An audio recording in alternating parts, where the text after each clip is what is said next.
तो इस समय मैं दिल्ली के एनडीएमसी कन्वेंशन सेंटर में मौजूद हूं। आप हमारे आसपास पहले ये तस्वीरें देखिए। इन तस्वीरों को देखकर आपको क्या लग रहा है? पहली नज़र में आपको क्या लगा? दरअसल यहाँ पर ये देखिए जेपी नड्डा आए हैं और आपको हम दिखा रहे हैं जेपी नड्डा साहब को। आप देखिए जेपी नड्डा साहब अभी नड्डा साहब बधाई आपको।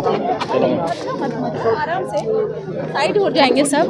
हाँ, तो ये आपने देखा नड्डा साहब को, जो इनका कार्यकाल था 2024 तक, जून 2024 तक उसे बढ़ा दिया गया है। यानी एक लाइन में आप कह सकते हैं कि 2024 का जो लोकसभा का चुनाव होगा वो जेपी नड्डा के नेतृत्व में ही लड़ा जाएगा। देखिए, आपको पता है कि हम 2023 में खड़े हैं इस समय, और 2023 में 9 राज्यों में चुनाव होने वाले हैं। विधानसभा के जो चुनाव हैं वो 9 राज्यों में होने वाले हैं।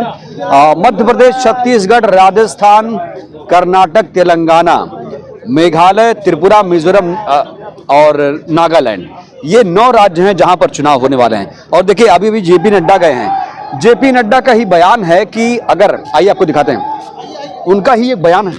कवर करो।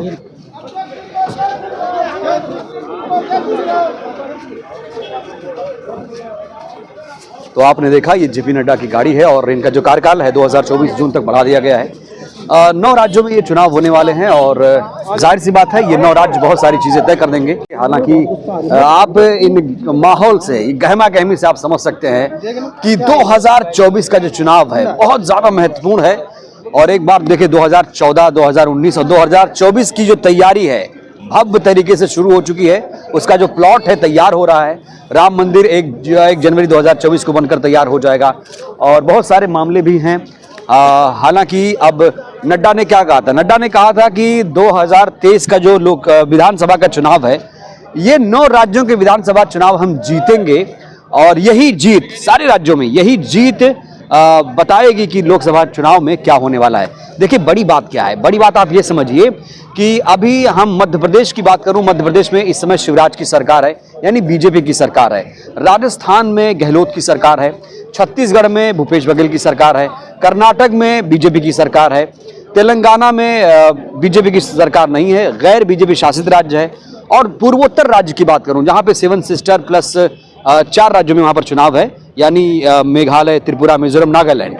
तो 9 राज्य, ये 9 राज्य सेमीफाइनल हैं, इन्हें हल्के में नहीं ले सकते। ये 9 राज्य बताएंगे आपको कि आगे क्या होने वाला है, क्योंकि 2023 खत्म होते आपको पता चल जाएगा कि तस्वीर कितनी स्पष्ट हो गई। तो बहुत सारी चीजें दांव पर लगे हैं। अब राजस्थान में देखिए, गहलोत की सरकार है, एक बार बीजेपी एक बार कांग्रेस वहां पर आती है। छत्तीसगढ़ में बहुत ही मामला कांटे का टक्कर होगा।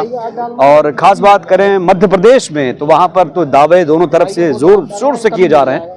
आप इन तस्वीरों में देखकर समझ सकते हैं कि G20 का जो लोगो है, नवीन जरा दिखाइए, G20 का लोगो भी यहाँ पर लगाया गया है।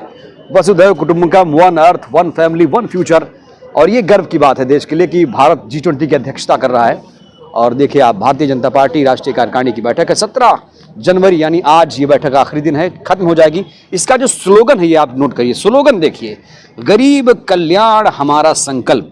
यानी जो गरीबों का कल्याण है, गरीबों का कल्याण कैसे किया जाए, ये इसका उद्देश्य है। और देखिए, गरीब की बात हुई है तो आपको समझना पड़ेगा कि गरीब हमारे देश में अभी 80 करोड़ लोग गरीब हैं, जिन्हें 3 रुपये प्रति किलो चावल, 2 रुपये प्रति किलो गेहूं मिल रहा है। कितना मिल रहा है, कितने क्वालिटी है उसकी, कैसी है, ये आपको समझना पड़ेगा।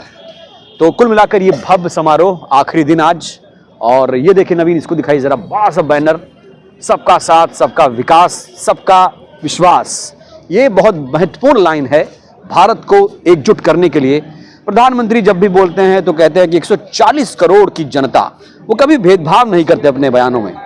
लेकिन देखना होगा कि 2024 का जो चुनाव है, किन किन मुद्दों पर, बेरोजगारी, गरीबी, महंगाई, किन मुद्दों पर लड़ा जाएगा, ये अपने आप में बहुत बड़ा सवाल है। आप क्या सोचते हैं? जिस तरीके से प्लॉट तैयार है, जो रणनीति तैयार की जा रही है, क्या सोचते हैं? क्या 2024 आसान होगा बीजेपी के लिए? अपनी प्रतिक्रिया जरूर दीजिएगा। शुक्रिया।